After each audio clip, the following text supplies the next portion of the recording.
First precept, not killing. How does that gel with farmers, with all the activities that they do as a job, as a livelihood, and from the Chan perspective? So, with every precept in Buddhism, we should understand what the precept consists of, the principle of the precept. And then we should understand what consists of transgression of the precept. Then we should understand, thirdly, what are the exceptions? Every precept has exception.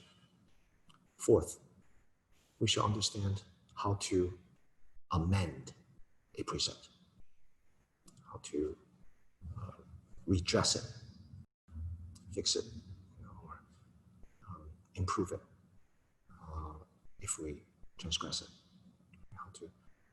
how to bring ourselves back in the path. So it's not a black and white thing. It's not black and white. It's circumstantial. And during the Buddha's time, there are some precepts that went, well, first of all, during the Buddha's time, the Buddha never demanded any precepts, even when he knew that someone was going to transgress or do something harmful. It's always the whole Sangha, the whole monastic community come together and vote and decide based on the circumstances, the causes and conditions of the institution of every one of those precepts. Right? And they continue to evolve until the Buddha passed away. And then people are kind of scared. The Buddha's no longer around. Just fixate on the precepts. Right? Those precepts underwent 7 times of revision. Why? Because circumstances change. So precepts by nature are circumstantial, dealing with practices. It's not like a precepts or some kind of commandment in other religious traditions by some higher deity. These are actual human lived experiences. That's why in the Vinaya canon is a 3-part: sutra, commentary, and Vinaya. In the Vinaya, it's not just a list. That would be a pretty short canon part. It's all the stories. So people like us now can see exactly what circumstances led to what. So, and the precept of killing, have multiple stories that led to that, and underwent revision or addition to it, a more nuanced view. And what strings all these together, looking at the stories, looking at the circumstances, we come to recognize from the Buddhist perspective, forget about Chan, from the Buddhist perspective, the first precepts deal with human beings. So this is in counter-distinction to contemporary Buddhist,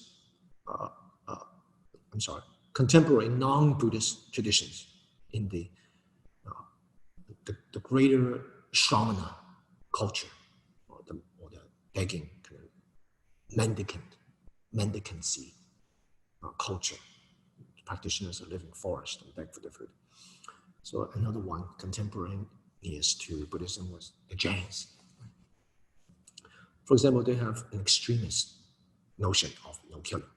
No killing, not even living sentient beings. So their ultimate ideal is to sit in motionless state until a person just dies.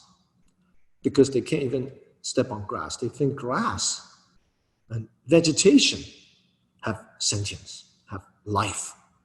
So theoretically, you can't even eat vegetables. there are a lot of different mendicant traditions. Shamana, part of the Shramana culture. Not shaman, Shramana. Okay, Shramana, it's a Sanskrit word. Nothing to do with shamans. Okay? One time I used this word and someone mistakenly think I was talking about shamans. Shramana means mendicancy, the religious traditions of begging for food and practicing spiritual life in the woods. So many different forms. They have their own precept, the Buddhists have their own. The Buddhists focus on human beings. So the venerable tradition of fishing, of livelihood, living on the, what is that expression? Living on the ground, living off of the ground, or living off of the earth. This is something that people have always done. But if you do it for sports, do it for entertainment, your entertainment, or your pleasure, then that's a different story. Right? But if people live off the earth and they provide food, this is their tradition. First precept, don't kill human beings. Don't kill human beings. And you try to cultivate compassion for all beings. But that's not a kind of rule that you transgress. So from the Buddhist tradition, the object of our transgression, right, the object of our engagement, that plays a big factor. So the life of an ant, or a life of an elephant, life of a human being, all of these varies in the conditions. Will impact the nature of the karma that we create. Right? So there's a whole range of possibilities. But the principle, understanding the four aspects of precepts that I said before, understand the context, the principle of the Buddhist path. Right? And what consists of transgression? Killing another human being, or killing human beings in general. And this includes oneself. And what are the exceptions? There are exceptions. For example, one time an arhat, fully awakened practitioner during the Buddha's time, his body was infested with disease. It was in extreme physical pain. He didn't have suffering, but it's just physical pain. And he was very old. So he said to Shariputra, Buddha's right hand guy, wisdom number one. So Shariputra, please bid my farewell to the Buddha. I'm going to Nirvana now. I'm gonna take my own life. Shariputra said, what? Take your own life? You can't take your own life. Can't do that. And went to the Buddha, rushed to the Buddha. Buddha said, he's extremely sick, in great physical pain. Because he's an arhat, there's no longer retribution. So, exception. Fourth one, how to amend. So there are many ways. If you kill a person, civil law will take care of that. Also in your heart, you have to take care of it. And your practice, precept. You have to repent and receive the precept again. Try to live by precept again. So, what could be said about that? I have a talk on this on the Tallahassee Chinese Center website. But from the Buddhist perspective, primarily it's focused on human beings.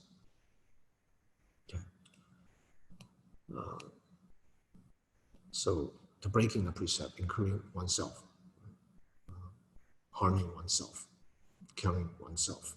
That's also, there are some cases at the Buddha's time where practitioners, they get into a good meditation state and they try to kill themselves. They're thinking that, if they die during that state, then it's all good. So they believe that they were in, they've attained arhathood. So they kind of hire someone to kill them. This is, to the extent we can believe it, right? This is at least the story in the Vinaya. Multiple traditions of Vinaya, so multiple different texts. But that, I'm thinking it's probably true. So,